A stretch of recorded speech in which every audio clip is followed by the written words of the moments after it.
శిరస్సులో నొప్పి ఉదయిస్తూ ఉంది.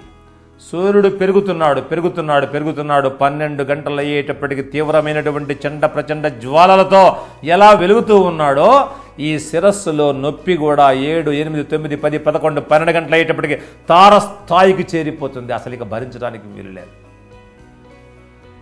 12 దాటి 1 గంట 2, 3, 4, 5, 6 ఎలా తగ్గుతూ సూర్యుడు అస్తమయము వైపు ఎలా ప్రయాణం చేస్తూ ఉంటాడో 12 గంటల తర్వాత ఈ తలనొప్పి కూడా దానంతట అదే తగ్గుతూ సూర్యాస్తమయం కాగానే కనిపించకుండా పోతుంది. చాలామంది ఈ సూర్యావర్త శిరోవేదనతో అల్లాడిపోతూ ఉన్నారు. అయితే ఒక్కొక్కసారి సూర్యుడు అస్తమించిన తరువాత కూడా ఇది తగ్గదు. కొంతమందికి చాలా చల్లని పదార్థాలతో అంటే బాగా చల్లటి బట్ట నీడలు తడిపి చల్లటి బట్ట పైన నెత్తి మీద వేయడం తగ్గుతుంది. కొంతమందికి చల్లటి బట్ట వేస్తే పెరుగుతుంది. వేడి నీళ్ళల్లో వేసినటువంటి బట్టను పిండి ఆ గోరువెచ్చగా భరించగలిగినంత వేడిగా నెత్తికి పెడితే వాళ్ళకు తగ్గుతుంది.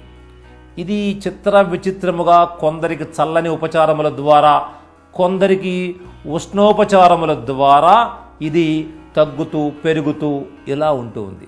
దీనికి అనగా ఈ సూర్యావర్త శిరోవేదన సమస్యకు చాలా చక్కని అద్భుతమైన మన ఇంటి ఆహార మార్గాలు కొన్ని వందలు ఉన్నాయి. ఎంతకాలం ఎన్ని వేల సంవత్సరాలు ఈ ప్రకృతిని మధించి పరిశోధించారో మహాత్ములు మనకు తెలియదు. కానీ ఎంత సులభమైన పైగా కమ్మగా తీయగా హాయిగా ఉండేటువంటి మార్గాలు చెప్పారు. ఆ మార్గాలను ఇప్పుడు మన పీఠం వైద్యులు మీకు చెప్పబోతూ ఉన్నారు. చక్కగా వ్రాసుకోండి తల్లి. ఉదయం సూర్యోదయంతో తలనొప్పి మొదలై సూర్యాస్తమయంతో దానంతటదే తగ్గిపోయే సూర్యావర్త శిరోవేదనకు మన మహర్షులు ఎన్నెన్నో ఆహార యోగాలు ఔషధ మార్గాలు చెప్పారు. ఇప్పుడు మనం చెప్పుకుందాం. ఉదయాన్నే సూర్యోదయానికి గంట ముందు ఆవు పెరుగు అన్నంలో కలుపుకొని ఆనందంగా తింటూ ఉండండి. ఇలా చేస్తూ ఉంటే క్రమక్రమంగా ఈ సూర్యావర్త శిరోవేదనం హరించిపోతుంది. దీంతో పాటు దాల్చిన చెక్క తీసుకొని సానరాయి పైన అరగతీసి ఆ గంధం ఏదైతే ఉందో ఆ గంధం కణతలపై లేపనం చేయండి. బాగా లేపనం చేస్తూ ఉంటే ఎంత భయంకరమైన శిరోవేదన కూడా తగ్గిపోతుంది. ఆవు పెరుగు బ్రహ్మాండముగా ఉంటుంది. కానీ ఆవులు లేవు. గంటకు 10,000 ఆవులు మన దేశంలో సంహరింపబడుతున్నవి. గంటకు 10,000 ఆవులు. ఆవు రక్తము చెందు అవని దగ్ధము చెందు. ఆవు యొక్క నెత్తురు ఏ భూమి మీద పడుతుందో ఆ భూమి పగిలి ప్రళయాంతకంగా మారుతుంది. అందుకే ఇవాళ ఏనాడు మన భారతదేశంలో ఆవుల రక్తం చిందడం మొదలైందో ఆ క్షణము నుంచే మహా ఉత్పాతాలు, మహా ప్రళయాలు, ఈ భ్రష్ట నికృష్టమైనటువంటి దురాచారాలు ఇక్కడ ప్రబలిపోయినాయి. ఆ ఆవు పెరుగు అంత మనిషిని సింహములాగా చేస్తుంది. ఆవు పెరుగు కమ్మగా 1 గంటలో సూర్యోదయం కాబోయే ముందు అంటే సూర్యుడు ఉదయించగానే నొప్పి మొదలవుతుంది కాబట్టి గంట ముందుగానే కమ్మగా అంత పెరుగుని బాగా అన్నంలో వేసుకొని చక్కగా బాగా కలుపుకొని కొంచెం సైంధవ లవణం కూడా వేసుకొని కలుపుకొని బాగా నిండుగా తినాలి. కూర్చోవాలంతే. నొప్పి రాదే, కనపడదే. ఆశ్చర్యం వేస్తుంది. ఎటుపోయింది నొప్పి ఏమో తెలియదు. 7 రోజులు వరుసగా ఆవు పెరుగుతో కలిపినటువంటి భోజనమును ఎవరు భుజించుచున్నారో వారికి ఈ సూర్యావర్త శిరోవేదన సమసిపోవచ్చున్నదని మహర్షుల యొక్క ఆజ్ఞ. ఈ సూర్యావర్త శిరోవేదన జీవితంలో రాకుండా ఉండాలంటే సూర్యుడు ఉదయించక ముందు ప్రతి స్త్రీ ప్రతి పురుషుడు బిడ్డలతో సహా నిద్ర లేచి తీరవలయను.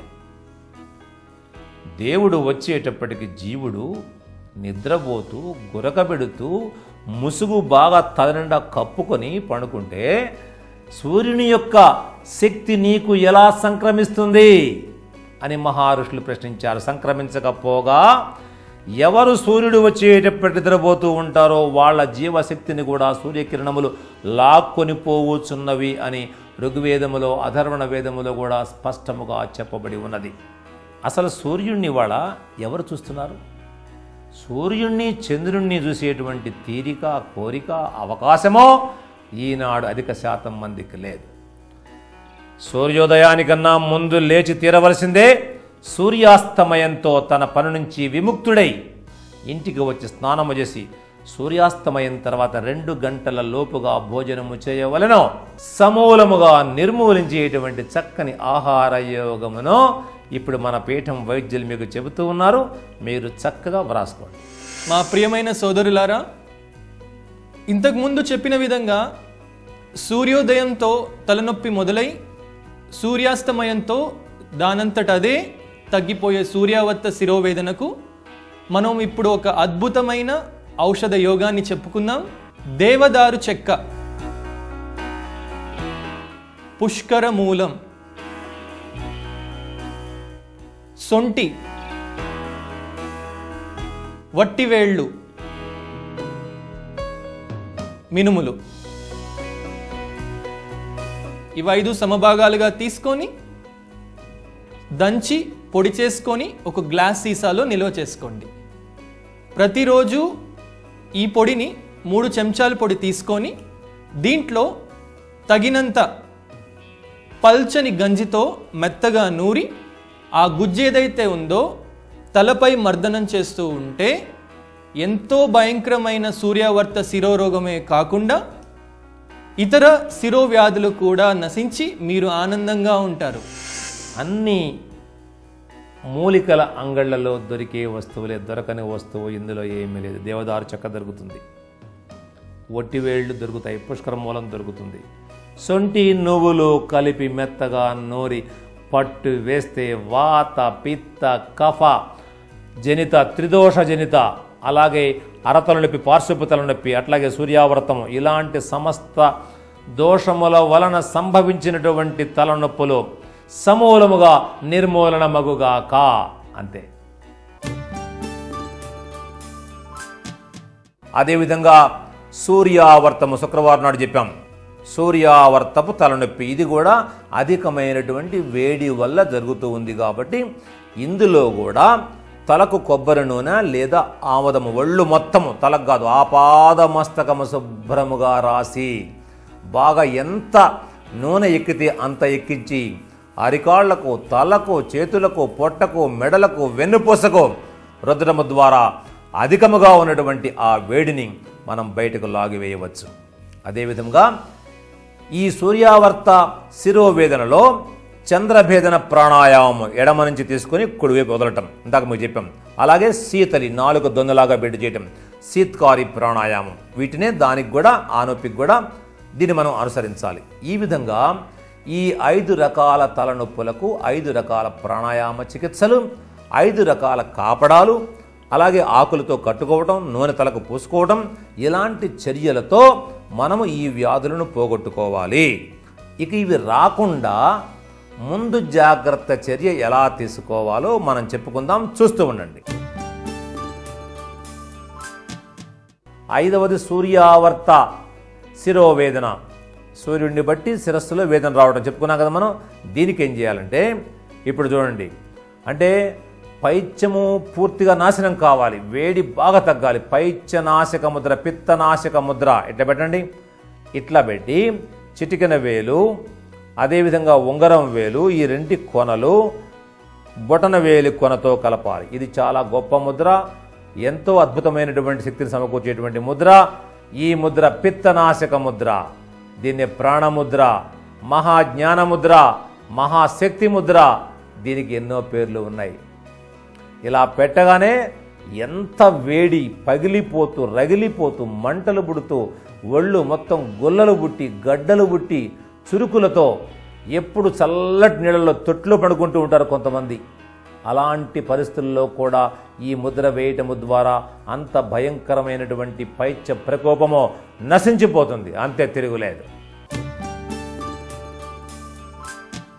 వాత, పిత్త, కఫ, అలాగే సూర్యావర్త ఇలా సమస్తమైనటువంటి తలనొప్పులకు ఒకే ఒక్క ముద్రను మహర్షులు ప్రసాదించారు. ఇది మహా శిరోవ్యాధి ముద్ర. చూడండి, ఇలా పెట్టి ఈ ఉంగరం వేలు తీసుకొచ్చి బొటన వేలు పక్కన, అంటే బొటన వేలుకు చూపుడు వేలుకు మధ్యలో ఇలా పెట్టాలి. ఇలా పెట్టి ఈ బొటన వేలుకు చూపుడు వేలు మధ్య వేలు ఈ రెండు ఆనించాలి. మహాశిరోముద్ర అది ఏ కారణము చేతనైనా రాని మానసిక, శారీరక, వాతావరణ, ఆహార, విహార, వ్యవహార దోషాలలో దేని వలన వచ్చినటువంటి శిరోవ్యాధి అయినా ఈ మహాశిరోముద్రతో అది పూర్తిగా తగ్గిపోవాల్సిందే. ఇది పూర్తిగా 2 చేతులతో మనం వేయాలి, అటు ఇటు 2 చేతులతో వేయాలి. మహా శిరోముద్ర మీపై ఎంతో ప్రేమతో, ఆప్యాయతతో, ఆత్మీయతతో ఎక్కడెక్కడో ఉన్నటువంటి మహాద్భుతమైనటువంటి యోగాలను వెలికి తీసి వాటిని మీకు అందించినందుకు మీరు కూడా అంతే విశ్వాసంతో, అంతే ప్రేమతో ఆచార్యులు మాకు చెప్పారు కాబట్టి మేము కూడా కష్టపడి సాధిస్తామని మీరు మనసులో దృఢమైనటువంటి నిర్ణయం తీసుకొని దీనిని మీరు సాధించి వచ్చి మాకు తెలియజేయటమే మేము మీ నుంచి కోరేటువంటి గురుదక్షిణ. వేరే మాకు మీ నుంచి ఏమీ అవసరము లేదని ఖరాఖండిగా మరలా మీకు తెలియజేస్తూ ఇన్ని మంచి విషయాలను మనకు చెప్పినటువంటి దివ్య పురుషులైనటువంటి మన తాత ముత్తాతలైన ఆ మహర్షులకు మన తల్లి భారతమాతకు మనం జయజయలు పలుకుదాం. చెప్పండి, జై ఆయుర్వేదం, జై జై ఆయుర్వేదం. శుభం.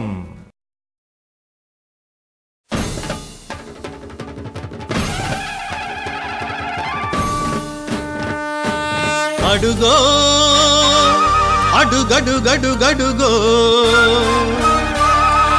అడుగో అడుగడుగడుగడుగో ఆయుర్వేద సూర్యుడు ఉదయిస్తున్నాడు. అనారోగ్య అంధకార బంధనాలు తెంచేస్తూ ఆరోగ్య సౌభాగ్య మహాభాగ్యమందిస్తూ అడుగో అడుగడుగడుగడుగో ఆయుర్వేద సూర్యుడు ఉదయిస్తున్నాడు.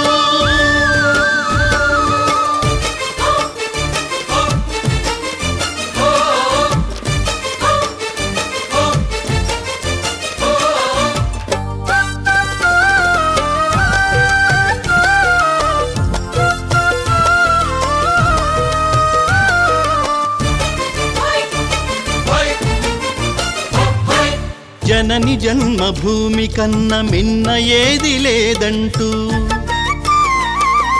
భారతీయ ప్రజలలో దేశభక్తి వెలిగిస్తూ విదేశీయ విశృంఖల విష సంస్కృతి విరిచేస్తూ ఆయుర్వేద సాంస్కృతిక విప్లవాన్ని రగిలిస్తూ అడుగో ఆయుర్వేద సూర్యుడు ఉదయిస్తున్నాడు.